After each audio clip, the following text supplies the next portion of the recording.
तो कोई भी व्यक्ति जो इस पृथ्वी पे जिसने जन्म लिया है वो इन तापों से नहीं बच सकता।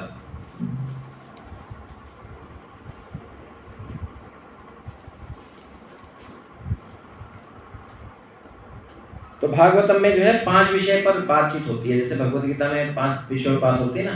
भगवत गीता के 5 विषय क्या हैं? ईश्वर, प्रकृति, जीव, काल और कर्म। इस विषय पे भगवत गीता बात करती है। और ऐसे ही जो है ना 5 विषयों पे भागवतम बात करती है। अब भागवतम के 5 विषय क्या हैं? मैं कौन हूँ? मैं जीवात्मा हूँ ना, तो मैं कौन हूँ? भगवान कौन है? भगवान कैसे मिलते हैं? उनको पाने का रास्ता क्या है? और भगवान अब तक क्यों नहीं मिले? साधन क्या है?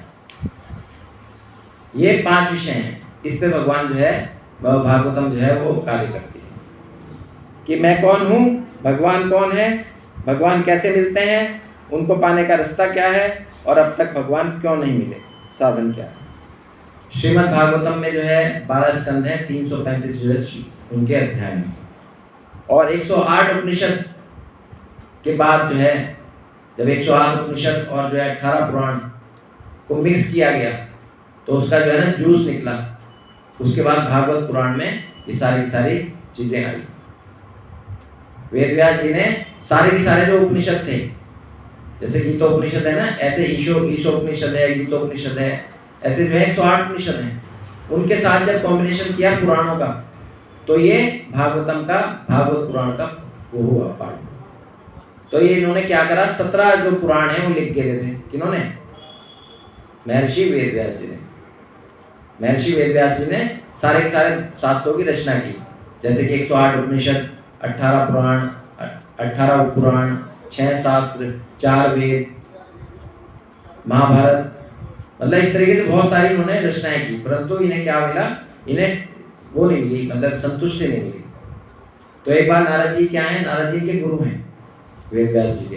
तो नारद जी जो है नीचे आए और इनसे मिलने आए। तो ये बड़े परेशान से थे बहुत, मतलब इनको जो है किसी भी चीज़ में संतुष्टि नहीं मिल रही थी। तो इन्होंने जो है उनसे पूछा कि भाई, नारद जी ने कि भाई क्या दिक्कत है, क्यों परेशान हो इतना? तुम इतना भगवान का काम कर रहे हो, इतने बड़े बड़े ग्रंथ तुमने लिख के कर दियो, फिर भी तुम्हें संतुष्टि क्यों नहीं है? तो उन्होंने कहा, हे गुरुदेव, पता नहीं मेरा मन जो है बेचैन रहता है। मुझे ऐसा लगता है कि मैं अभी मैंने जो करना चाहिए था वो करा नहीं। तो नारद जी ने कहा कि चलो कोई बात नहीं, मैं तुम्हें रास्ता दिखाता हूँ, बाकी तुम आगे करो उस काम को। तो उन्होंने बताया कि तुम भगवान के बारे में तो लिखा ही नहीं तुमने आज तक। जिन्होंने तुम्हें बनाया, जिन्होंने तुम्हें आदेश दिया कि तुम्हें इतने सारे ग्रंथ लिखने हैं, उनके बारे में तो तुमने आज तक कुछ भी नहीं लिखा। तो फिर उन्होंने कहा, ओहो, ये तो बहुत बड़ा अपराध हो गया मेरे से, और अब जो है मैं इस भगवान का, भागवत पुराण का वो करूँगा, लेखन करूँगा। तो उसके माध्यम से फिर उन्होंने भागवत पुराण की रचना शुरू कर दी। तो इस प्रकार से 18वां पुराण जो है, भागवत पुराण जो है, किसने? वेद व्यास जी महाराज ने लिखना प्रारंभ कर दिया। तो वेद व्यास जी महाराज ने क्या करा, इन 18 पुराणों को 3 भागों में बांट दिया। 18 पुराणों को कितने भागों में बांटा? 3 भागों में बांट दिया। 63 कहते हैं इसे, 63, यानी 6 के 3 सेट बना दिए। अब वो 3 सेट क्या बने? पहले तो हम पढ़ते हैं कि जो ये पुराण है इनके नाम क्या हैं। ये जो 18 पुराण है, ये आप दोहरा भी सकते हैं मेरे साथ, बोलिएगा। मत्स्य पुराण, मार्कंडेय पुराण, विष्णु पुराण, भविष्य पुराण, भागवत पुराण, ब्रह्म पुराण, ब्रह्मांड पुराण, ब्रह्मवैवर्त पुराण, विष्णु पुराण, वराह पुराण, वामन पुराण, वायु पुराण, गरुड़ पुराण, कूर्म पुराण, स्कंद पुराण, नारद पुराण, पद्म पुराण, लिंग पुराण और अग्नि पुराण। ये जो है 18 प्रकार के पुराण हैं। और इन्हें वेद व्यास जी ने क्या करा, इनको जो है 63 6 के सेट में 3 जगह बांट दिया। अब ये इसलिए बांटा कि ये तमोगुणी, रजोगुणी और सतोगुणी तरह के पुराण हैं। तो हमारे पास जो आए, हम जैसे वैष्णव हैं तो हम तो सतोगुणी चीज़ें पढ़ेंगे। तो फिर इन्होंने इसमें कैटेगरीज बना दी कि आपको जो है ना केवल सतोगुणी जो स्कंद पुराण है वही आप भक्तों को पढ़ने हैं। तो अभी कैसे इसका वो बाइफर्केशन किया गया। सबसे पहले जो है तमोगुणी 6 जो पुराण है उसमें आते हैं मत्स्य पुराण, कूर्म पुराण, लिंग पुराण, अग्नि पुराण, स्कंद पुराण और शिव पुराण। ये तमोगुणी पुराण है। यदि कोई व्यक्ति इनको पढ़ता है तो वो तमोगुण की चीजों को पढ़ता है, तमोगुण में रहता है। फिर 6 जो है रजोगुणी हैं, उसमें मार्कंडेय पुराण, भविष्य पुराण, वामन पुराण, ब्रह्मवैवर्त पुराण, ब्रह्म पुराण, ब्रह्मांड पुराण। यदि ये कोई पढ़ता है तो वो रजोगुणी होता है।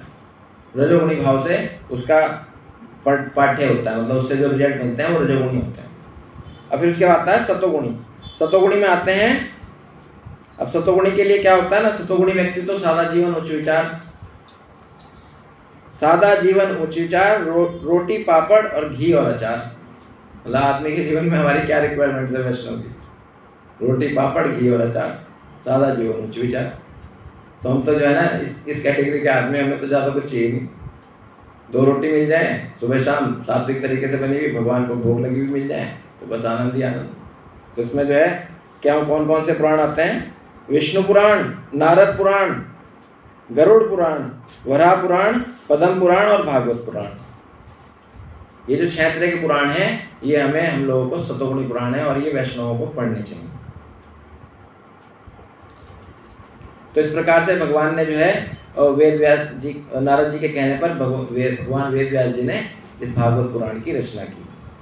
अब इसमें जो है आगे हैं 4 पुरुषार्थ। अब इसमें 4 पुरुषार्थ भी उसमें डाल दिए, धर्म अर्थ काम मोक्ष।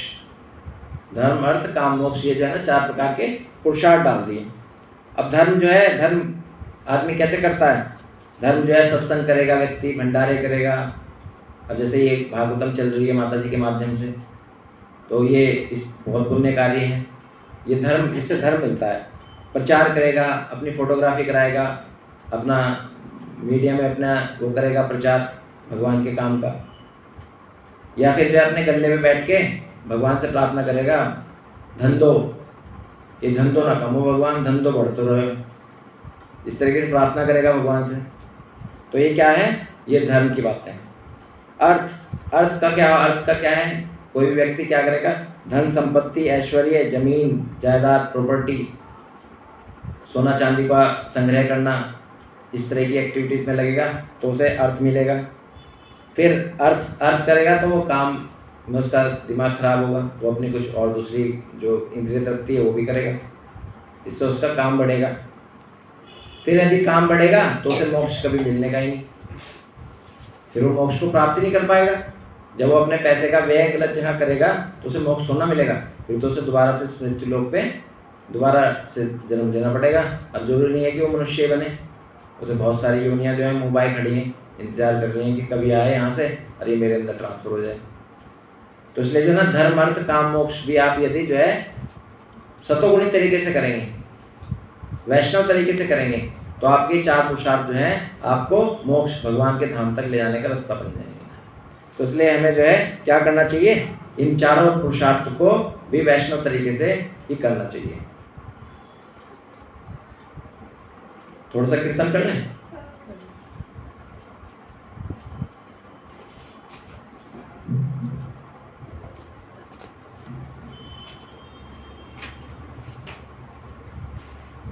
एक भजन सुनाते हैं प्रभु, ठीक है। आज वो तैयार करके लाया प्रभु आपको वाला भजन में, आपको याद ही नहीं रहता? नहीं, आज मैं लिख के लाया उसे। चलो देखते हैं। अब देखो आपको कितना याद है। मुझे सारा याद है। बस तो फिर मेरी बात छोड़ो। ये माइक दो आपको। व्यास पीठ पर आप बैठे हैं ना, माइक कोरस तो कर सको, हैं? कोरस तो कर सको, साथ तो दे सको प्रभु। चलिए। ये तो रंगमंच के कलाकार हैं बहुत बड़े। मंगलोर में जो रामलीला होती थी उसमें लक्ष्मण का रोल करते थे हरि बोल। हाँ मैं भागवत में हूँ ये तो बताई नहीं प्रभु जी ने बात आज तक। हाँ, सही छुपा बात के है। रखी। मुझे तो आना तुम्हारी याद आती है, बताओ क्या करें मोहन। तुम्हारी याद आती है, बताओ क्या करें मोहन। तुम्हारी याद आती है, बताओ क्या करें मोहन। सुबह और शाम आती है, सुबह और शाम आती है, रात भर वो जगाती है। सुबह और शाम आती है, रात भर वो जगाती है। चैन हमको नहीं आता, चैन हमको नहीं आता, बताओ क्या करें मोहन। तुम्हारी याद आती है, तुम्हारी याद आती है, बताओ क्या करें मोहन। तुम्हारी याद आती है, बताओ क्या करें मोहन। चलूं जब वो न चलने दे, चलूं जब वो न चलने दे, रुकूं जब वो न रुकने दे, रुकूं जब वो न रुकने दे, मिलूं औरों से न मिलने दे, मिलूं औरों से न मिलने दे, बताओ क्या करूं मोहन, बताओ क्या करें मोहन। तुम्हारी याद आती है, तुम्हारी याद आती है, बताओ क्या करें मोहन। तुम्हारी याद आती है, बताओ क्या करें मोहन। तुम्हारी याद आती है, तुम्हारी याद आती है, बताओ क्या करें मोहन, बताओ क्या करें मोहन। सुबह और शाम, सुबह और शाम आती है, सुबह और शाम आती है, रात भर वो जगाती है, बताओ क्या करें मोहन।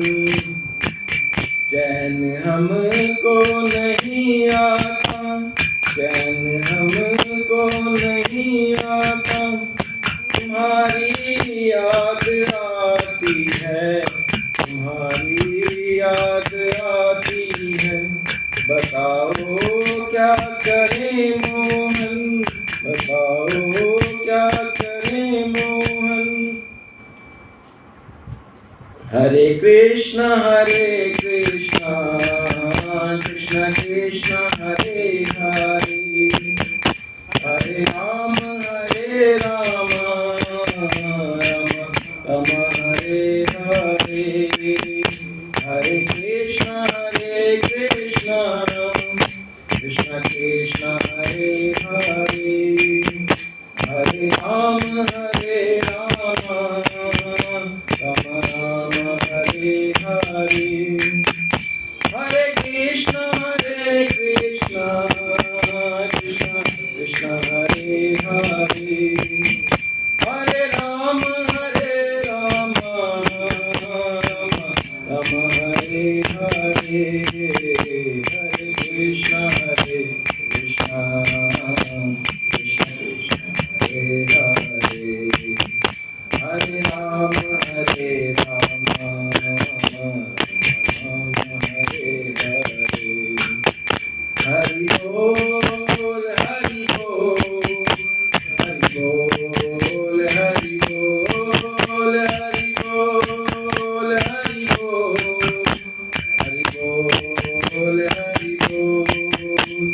हरि बोल हरि बोल हरि हरि बोल हरि बोल हरि बोल हरि हरि बोल हरि बोल हरि बोल हरि हरि बोल हरि बोल हरि बोल हरि हरि बोल हरे कृष्णा कृष्ण कृष्ण हरे हरे हरे राम राम हरे हरे हरे कृष्ण कृष्ण कृष्ण हरे हरे हरे राम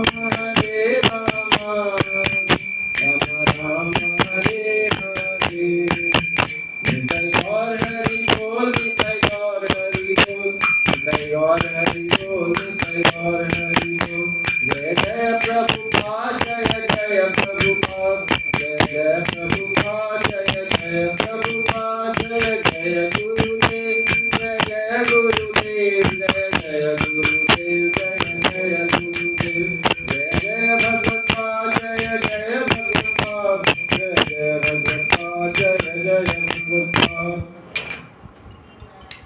जय श्रीमद् भागवत पुराण की जय, श्रील प्रभुपाद की जय, निताई गौर प्रेमानंदे।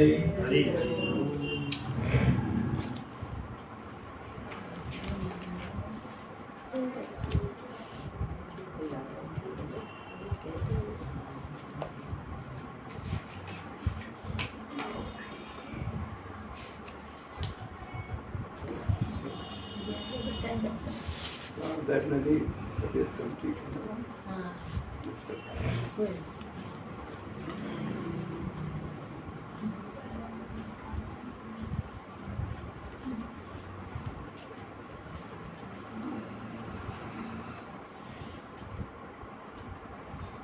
तो भागवत पुराण में भगवान ने धाम जाने के 10 रास्ते बताए। तो भागवत पुराण इतना बड़ा पुराण है, इतनी बड़ी शक्ति है, इतने बड़ा उसमें रहस्य छिपे हुए हैं कि यदि कोई उसका पाठ करे तो 10 तरीके हैं, 10 रास्ते बताए गए हैं जो कि भगवान के धाम जाने के। भगवान कहते हैं भागवतम के 7वें स्कंद के 9वें अध्याय के 46वें श्लोक में इसका वर्णन किया गया है। ये श्लोक आप बोल सकते हैं। मौनव्रतम श्रोता मौनव्रतम श्रोतः तपोऽध्यानामेन स्वधर्म तपोऽध्यानमेन स्वधर्मः व्याख्यारो जपः समाधिये अपवर्गयः पाया परम पुरुषपस्ते वर्ज्यते इंद्रियाणां वाता भवन्ति युतनाम्। तो इस श्लोक में भगवान बता रहे हैं कि भागवतम के द्वारा जो है हम कैसे 10 रास्तों का वो कर सकते हैं। सबसे पहले मौन व्रत।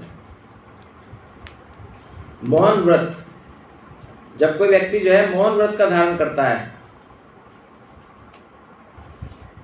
मौन व्रत जो कोई व्यक्ति धारण करता है तो जो मौनी होता है उसके लिए बता रहे हैं कि वो बहुत बड़ा भागवत होता है। उसके अंदर भगवान जो है चलता फिरता तीर्थ होता है। वो उसके अंदर भगवान स्वयं जो है उसके हृदय में विराजमान होता है, जो सबकी सुनता है और अपना बहुत कम शब्दों में अपना कुछ बोलता है। तो कम बोलना, मौन व्रत को धारण करना, ये एक बहुत बड़ी उपलब्धि है। यदि किसी के जीवन में मौन व्रत धारण करने की प्रवृत्ति है तो वो बहुत जल्दी भगवान को पाने की उसके अंदर गुण है।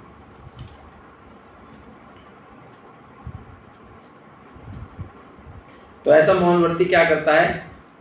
जा रे देखो तारे को कृष्ण उपदेश। वो फालतू की बकवादी नहीं करता।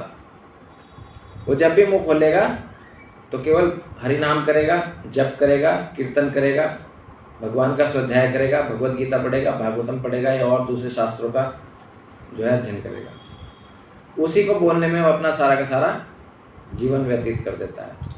क्योंकि हमारे मुख से जो निकला हुआ वाणी है ना, वो शब्द ब्रह्म है।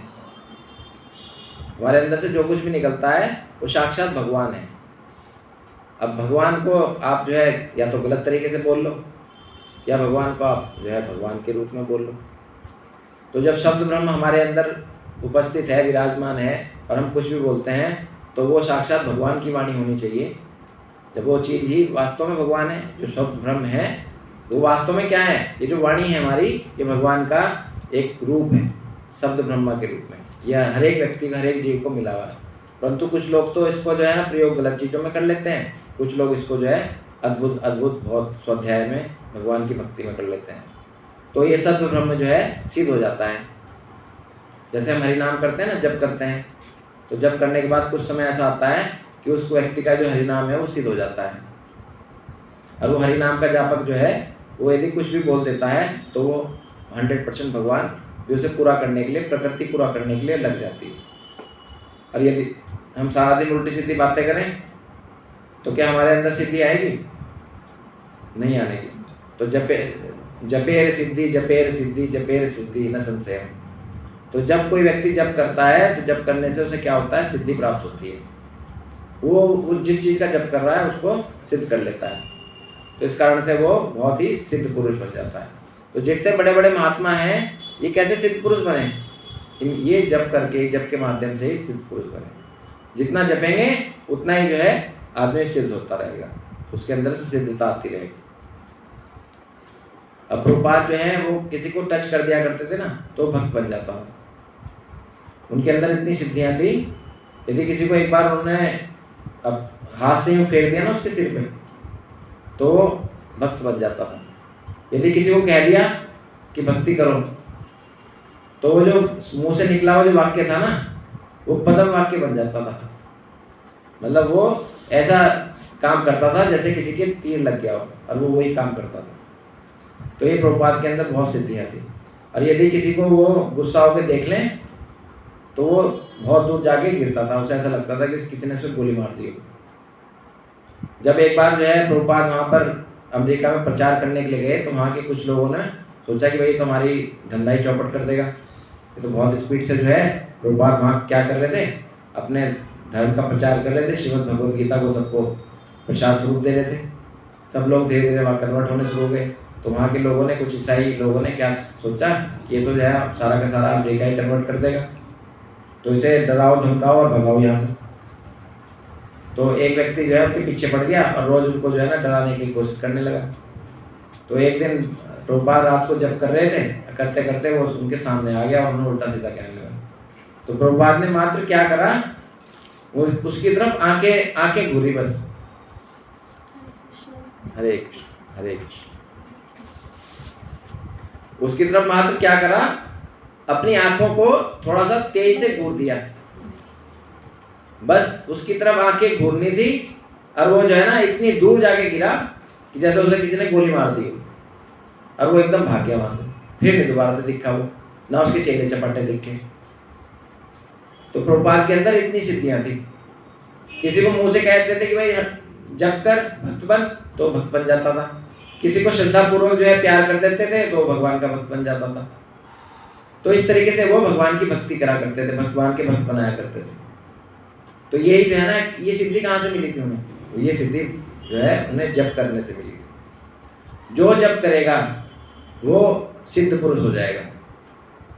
उसके अंदर जो है साक्षात भगवान की एक शक्ति विराजमान हो जाएगी जो कि उसे सिद्धता प्रदान करेगी। तो इस कारण से हमें जो है ना मौन व्रत रख के रखना चाहिए। केवल जब भी मुँह खोलो केवल भगवान का नाम बोलो। नंबर 2 पे आता है श्रोता। श्रोतो मतलब सुनना। हरे कृष्ण हरे कृष्ण। आइए बहुत बहुत स्वागत। जैसे अभी हम जो है श्लोक पढ़ते हैं श्रवणम, अभी हमने पीछे कुछ श्लोक में पढ़ा था, श्रवणम कीर्तनम वंदनम दास्यम साख्यम आत्मनिवेदनम पाद सेवनम अर्चनम वंदनम। ये भगवान की हमने 9 विधियाँ पढ़ी थी ना, तो इसके अंदर जो है ना सुनने की बड़ी महत्ता बताई गई है कि जो सुनता है, जो अपने कानों को क्या समझता है, कर्णपुट दोने समझता है, किसके, रसगुल्लों के, भगवान के रस के, रसगुल्लों के, वो समझता है कि भाई कान जो है ऐसी चीज़ें हैं कि जो भगवान की भर भर के जो है कथाएं सुनता है, और उन्हें सुनने के बाद वो कहाँ, वो जो रस कहाँ चला जाता है, वो हृदय में जाता रहता है। और हृदय में कौन बैठे हुए हैं, भगवान स्वयं बैठे हुए हैं। तो वो अपनी कथाएं जब स्वयं सुनेंगे तो भगवान क्या होंगे, बहुत रीझने शुरू हो जाएंगे, बहुत खुश होने शुरू हो जाएंगे। तो वो आपकी क्या करेंगे, मनोकामनाएं पूर्ण करनी शुरू कर देंगे। जैसे कोई व्यक्ति जो है किसी व्यक्ति की सेवा करता है, तो जब वो खुश हो जाता है उसकी सेवा से, तो वो अंदर से बहुत ब्लेसिंग्स देता है, उसे देता है ना, तेरा ये हो, तेरा वो हो, तुझे ये मिले, तुझे वो मिले। तो ये तो एक व्यक्ति करता है। जब एक छोटा सा कोई काम कोई दूसरा व्यक्ति किसी दूसरे के लिए कर देता है, तो वो दूसरा व्यक्ति उसे जो है बहुत ब्लेसिंग्स देता है। और यदि हम भगवान का नाम लेंगे, और भगवान तो अंदर ही है, अंतर्यामी है भगवान, अब अंदर के जो बैठे हुए भगवान हैं वो कितना खुश होंगे, और वो भर भर के क्या करेंगे, ब्लेसिंग्स देंगे, खूब ब्लेसिंग देंगे कि भाई तुम्हारे साथ ये हो, तुम्हें ये मिले, तुम्हें ये मिले। तो क्या होगा, फिर तुम्हें बहुत सारी सिद्धियां मिलनी शुरू हो जाएंगी। तो सारी की सारी सिद्धियां किसके अंदर आती हैं, जो श्रवणम करता है, सुनता है। जितने भी भक्त बने वो मात्र सुनने मात्र से ही बने। कोई जो है बिना सुने, ये होता है ना, जैसे कोई व्यक्ति बहुत बड़ा एम्पायर का मालिक है, चलो उसका पुत्र जो है जन्म हुआ, वो धीरे उसके बाद उसको ट्रांसफर हो जाएगा। परंतु भगवान की भक्ति में ऐसा नहीं होता। भगवान की भक्ति तो करनी पड़ती है, उसमें तपस्या करनी पड़ती है, अपनी सारी इंद्रियों को कहाँ लगाना पड़ता है, भगवान के ध्यान में लगाना पड़ता है, तो ही भगवान जो है भक्ति प्रदान करते हैं। ये नहीं कि भाई मैं भक्त हूँ तो मेरा पुत्र भी भक्त होगा, ऐसा नहीं। उसे यदि भक्ति करनी है, उसे भगवान तक पहुँचना है, तो अपने आप स्वयं ही जो है पुरुषार्थ करना पड़ेगा। मतलब ये वो नहीं है कि किसी से एकदम किसी को ट्रांसफर मिल जाए, भाई इतना तो है कि आपको रास्ता मिल जाएगा। आपको कोई व्यक्ति रास्ता तो दिखा सकता है कि भाई मैं इतनी भक्ति करता हूँ तो तू भी कर, मुझे भगवान मिले तो तुझे भी मिलेंगे।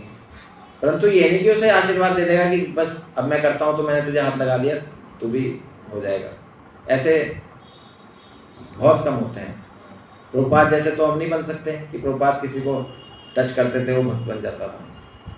हमारे साथ तो जो है हम लोगों को समझा ही सकें, भाई तुम भक्ति करो, भगवान की राह में चलो, तो ही तुम भक्त बनोगे। तो दूसरी है श्रवणम। श्रवणम सुनने से ही जो है ना बहुत सारी जो है भगवान की चीज़ें हमें प्राप्त होती हैं। फिर तीसरा आता है तप। तपो, तप मतलब तपस्या। किसी भी वैष्णव भक्त को अपने जीवन में अपने शरीर को तपाना चाहिए। किसकी भक्ति में? भगवान केशव की भक्ति में, कृष्ण की भक्ति में। और कैसे तपता है वैष्णव? कैसे तपता है वैष्णव? जो है भगवान के बताए गए जो नियम कानून है उन्हें मानकर वो तपता है। जैसे भगवान कहते हैं कि भाई मेरा व्रत का पालन करो, एकादशी व्रत का पालन करो, तो एक वैष्णव क्या करता है? वो एकादशी व्रत का पालन करता है। किसी भी कंडीशन में वो एकादशी व्रत को नहीं छोड़ता, चाहे उसके साथ सूतक हो चाहे पातक हो, वो एकादशी व्रत को हमेशा ही करता है। कभी उसका अध्यापन नहीं करता, कभी उसे छोड़ता नहीं। जब तक जीवन है, जब तक शरीर में प्राण है, जब तक जो है कंठ में प्राण है, तब तक जो है वो एकादशी व्रत का पालन करेगा। कैसी भी कंडीशन हो जाए जब करेगा, चाहे सूतक हो चाहे पातक हो, कैसी भी कंडीशन हो, उसमें वो हरि नाम का जप करेगा। 16 माला का यदि किसी को गुरु महाराज ने कहा है कि 16 माला का जाप करना है तो प्रतिदिन उसे करेगा। जैसे अभी व्रत आ रहा है, ये दिवस चल रहे हैं ये कार्तिक मास में। इस कार्तिक मास में कहा गया है कि जो इस कार्तिक मास में भगवान को दीपदान नहीं करता, वो भले ही माला कर रहा हो, उसे भगवान वैष्णव नहीं मानते। यदि कोई व्यक्ति दीपदान नहीं कर रहा है इस माह में और वो जप कर रहा है, भगवान का नाम ले रहा है, तो भगवान कहते हैं वैष्णव नहीं है। और यदि कोई व्यक्ति इसमें जप करता है, तप करता है, जो भी नियम है वो करता है, भगवान को दीप दिखाता है, तो भगवान से कहते हैं कि वैष्णव। तो ये जो संकल्प लेके तपस्या करता है इस तरह की, वही वैष्णव होता है। तो इसलिए भगवान का के लिए हमें तपस्याएं जरूर करनी चाहिए, धाम यात्राएं करनी चाहिए, है ना। भगवान के शास्त्रों का अध्ययन करना चाहिए, भगवान के जो बहुत बड़े बड़े स्तुतियाँ हैं उनका गान करना चाहिए। उससे क्या मिलता है? भगवान की कृपा मिलती है। अध्ययनम। अध्ययनम मतलब शास्त्रों का अध्ययन करना चाहिए। अब जो भी कोई अध्ययन है, जैसे भागवतम है, भागवतम का मतलब क्या बताया था कल मैंने आपको? कल मैंने भागवतम का एक अर्थ बताया था आपको। भय गे वै तय मैं। भय से भक्ति भगवान की, कृष्ण की। भय गे से ज्ञान, भगवान का ज्ञान मिलता है भागवतम को पढ़ने से। और वैसे वैराग्य। भय गे वै भक्ति, ज्ञान और वैराग्य। और तम, लास्ट में भागवतम आता है ना, तम का मतलब क्या है? प्रिया प्रियतम। भगवान कृष्ण और राधा रानी युगल अवतार, युगल रूप, युगल जोड़ी, लाल जी और लाडली जी। तो ये किसका मतलब है? ये भागवतम का मतलब है। ऐसे ही जो है ना, वाहेगुरु जो है, वाहेगुरु आप ये जो सुनते हैं, सिखों के जो वाहेगुरु हैं, जिनको वाहेगुरु करते हैं, तो वाहेगुरु भी कौन है? वो भगवान का ही नाम है। कैसे भगवान का नाम है? वैसे विष्णु। उसमें वाहेगुरु में जो वह है वो क्या है? विष्णु है।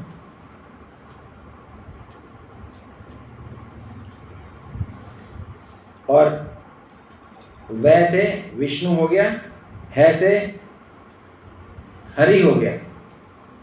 वैसे विष्णु हो गया, है से हरि हो गया। और फिर क्या बचा? फिर बच गया गे से गोविंद हो गया। गे से गोविंद हो गया और रै से राम हो गया। तो ये जो वाहेगुरु है, वाहेगुरु, इसके अंदर सारे के सारे भगवान के नाम ही छिपे हुए, गोविंद के। तो इसलिए जो है, जो वाहेगुरु है वो भी अद्भुत चीज़ है। अब वाहेगुरु और ये भागवतम का तो अर्थ आपने समझ लिया। अब सरलता पे आ जाओ। भक्त का है ना, सरल होना चाहिए। अब यदि कोई व्यक्ति सरल है तो उसके पास क्या होगा?